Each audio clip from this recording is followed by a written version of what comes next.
इसी बीच बीजेपी मुख्यालय से प्रकाश जावड़ेकर प्रेस कॉन्फ्रेंस कर रहे हैं, वहां चलते हैं। और उसमें भी कांग्रेस की दुर्दशा समझने लायक है। 18 नगर पालिका में उनको 0 सीट मिली है। 52 नगर पालिकाओं में वो 10 का आंकड़ा भी पार नहीं कर पाए। केवल 12 नगर पालिकाओं में वो 2 डिजिट में है। तो ये जो निर्णय है और उसके भी कुछ और पहलू है। कांग्रेस ने पूरी ताकत लगाकर इस बार अपने दिग्गज नेता, कुछ विधायक तो खुद खड़े रहे नगर पालिका के चुनाव में, और कुछ उनके परिवार के सदस्य खड़े रहे, लेकिन ऐसे सारे उम्मीदवार हार गए। गुजरात के आणंद जिले में पेटलाद सीट पर कांग्रेस के विधायक है निरंजन पटेल। वो नगर पालिका के चुनाव में 2 सीटों पर चुनाव लड़ रहे थे, क्योंकि उनको यकीन था कि एक जगह ही आऊंगा, दूसरी जगह नहीं आऊंगा, लेकिन दोनों जगह हार गए। नगर पालिका seat, a sitting Congress MLA loses in his own constituency in municipal elections. दूसरे एक विधायक अश्विन कोटवाल, उनके पुत्र लड़ रहे थे, वो भी हार गए। तीसरे एक विधायक है विक्रम माडम, और पूजा वंश चौथी विधायक, और एक 5वें भी है पूनम भाई परमार। इनके भी फैमिली मेंबर्स चुनाव पूरी तरह से हार गए हैं। अर्जुन मोदवाडिया जो पूर्व अध्यक्ष है, अभी राज्यसभा में है, उनके भाई ने चुनाव लड़ा, वो भी हार गए। जो वहां भारतीय ट्राइबल पार्टी है, नई पार्टी है, उसके अध्यक्ष है छोटू वसावा, उनके पुत्र दिलीप वसावा भी हार गए।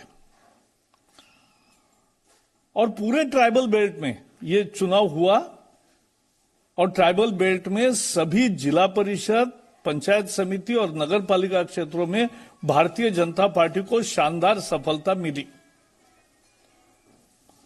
और इसलिए इसका अर्थ क्या है? इसका अर्थ है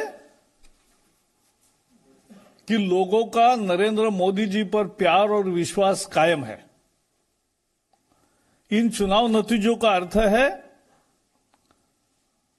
कि विकास और काम के लिए मतदाता वोट करते हैं। इस विजय का अर्थ है कि यह किसानों का वोट है। किसान खेती के सुधारों के साथ है। यह ऐसी विजय नहीं मिली है। कांग्रेस ने पूरे ग्रामीण इलाकों में केवल एक मुद्दा चलाया, खेती के नए कानून। ये तो मूलभूत सुधार, अच्छे सुधार है, किसानों के फायदे में है। गुजरात का वर्डिक्ट आ गया कि ये किसानों के फायदे में है। और कांग्रेस ने तो नगर निगमों में और नगर पालिका में गैस, कुकिंग गैस लेकर एलपीजी गैस का ही स्टेज बनाते थे, और एलपीजी गैस पर ही माइक रखते थे। सब नाटक की है, लेकिन कुछ दाल नहीं गली, कुछ भी नहीं साध्य हुआ। निगेटिव कैंपेन जनता को पसंद नहीं है। और जिस तरह से कल या पिछले सप्ताह जिस तरह से असम में राहुल गांधी ने गुजरात की बदनामी की, गुजरात के व्यापारी, ऐसा कहकर जो असम में भाषण किया, यह निगेटिव कैंपेन जनता को पसंद नहीं है। और यह हमारी जो पार्टी सीआर पाटिल अभी अध्यक्ष है, सीआर पाटिल के नेतृत्व में जो टीम है, उन्होंने जो पन्ना प्रमुख, यानी स्थानीय चुनावों में भी इतना पार्टी एक्टिव थी कि गृह मंत्री अमित शाह भी अपने बूथ में अपने बूथ में पन्ना प्रमुख, एक पन्ना उनके पास है, यानी 25 मतदाताओं को बुलाकर उनको वोटिंग के लिए आग्रह करना, यह काम हमारे गृह मंत्री भी करते हैं। तो ये बीजेपी है। जिस तरह से पन्ना प्रमुख, संगठन का पूरा टीम और विजय रूपाणी जी के नेतृत्व में पूरा मंत्रिमंडल, सारे विधायक जिस तरह से झोंक दिया उन्होंने, उसका नतीजा है कि लोग काम, विकास, कृषि कानून सुधार, इसके पक्ष में लोगों ने वोट दिया है और यह समझने लायक महत्वपूर्ण मुद्दा है। और यह अकेला वहां मिला नहीं है। जैसे आपको पता है, पिछले साल बिहार का चुनाव में हमने जीता, बाद में उपचुनाव हुए 11 राज्यों में, उत्तर मध्य प्रदेश में 19 जीते 28 में से, गुजरात में 8 के 8 जीते, उत्तर प्रदेश में 7 में से 6 जीते, मणिपुर में 5 में से 4 जीते, कर्नाटक में 2 सीटें जीती और तेलंगाना की एक ही सीट थी, वो भी बीजेपी को मिली, जो पूरे टीआरएस के परिवार में ही है, केसीआर के परिवार में ही वो सीटें होती थी। उसके सिवा लद्दाख ऑटोनोमस काउंसिल में हमें जय मिला। ग्रेटर हैदराबाद म्युनिसिपल कॉर्पोरेशन में हम 5 थे, वहां से 48 बन गए।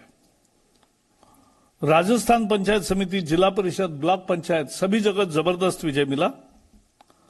असम के बोडो टेरिटोरियल काउंसिल में विजय मिला। गोवा की जिला परिषद में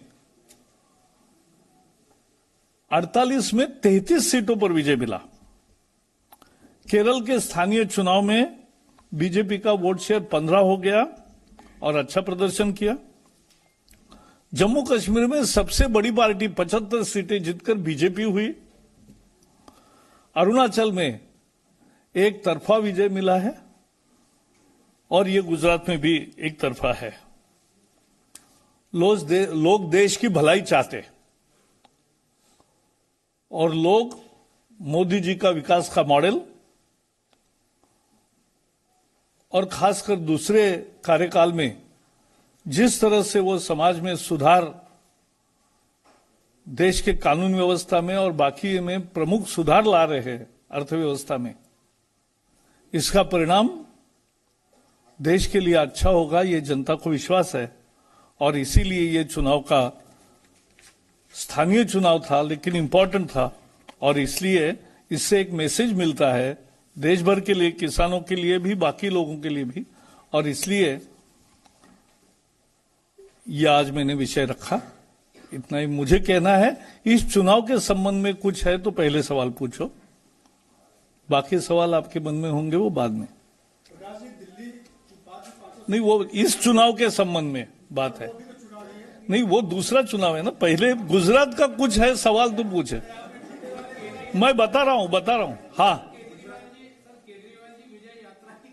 नहीं, वो तो ऐसा है, दिल्ली के बारे में एक ही कहूंगा, जिसके सीट जिसको थे वो गए, उसमें क्या हुआ है? नहीं, वो ठीक है। हाँ,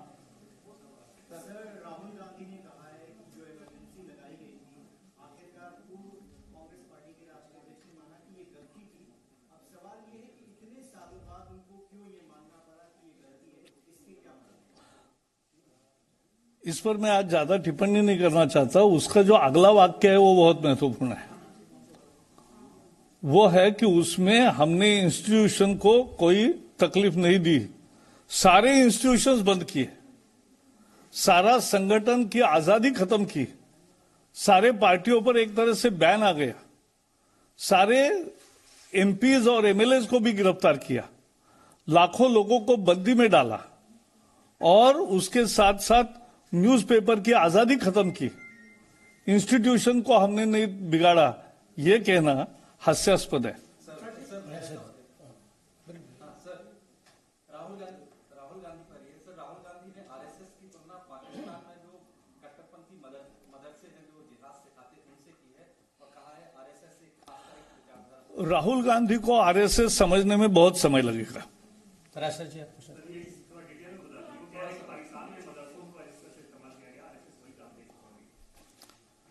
आरएसएस देशभक्ति की सबसे बड़ी पाठशाला है दुनिया की, और इसलिए दुनिया में उसका आदर है और भारत में इसकी भूमिका है लोगों में अच्छा परिवर्तन लाना और लोगों को देशभक्ति के लिए प्रेरित करना, यही संघ करता है।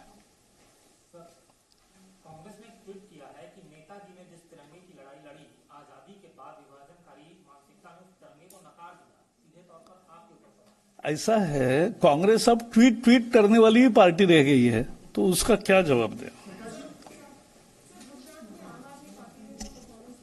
क्या परफॉर्मेंस है? व्हाट मेड सब difference? Congress has lost whole ground, उसमें से थोड़े कण किसी को मिले, उसका थोड़ा ही विश्लेषण होता है।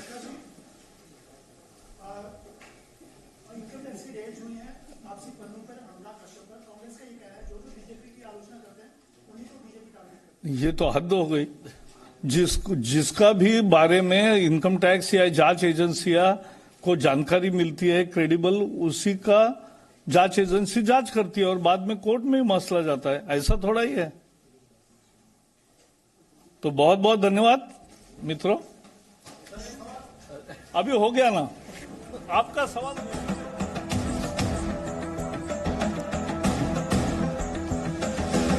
तो सुना आपने, प्रकाश जावड़ेकर ने कहा कि आरएसएस एक बहुत बड़ी पाठशाला है और राहुल गांधी को आरएसएस की दुनिया को समझने में वक्त लगेगा।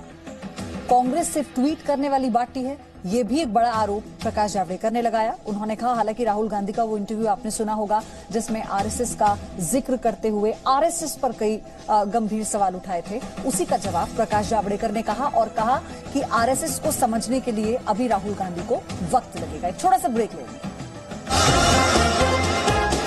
Presenting B News app, available on Google Play and App Store. Download it now.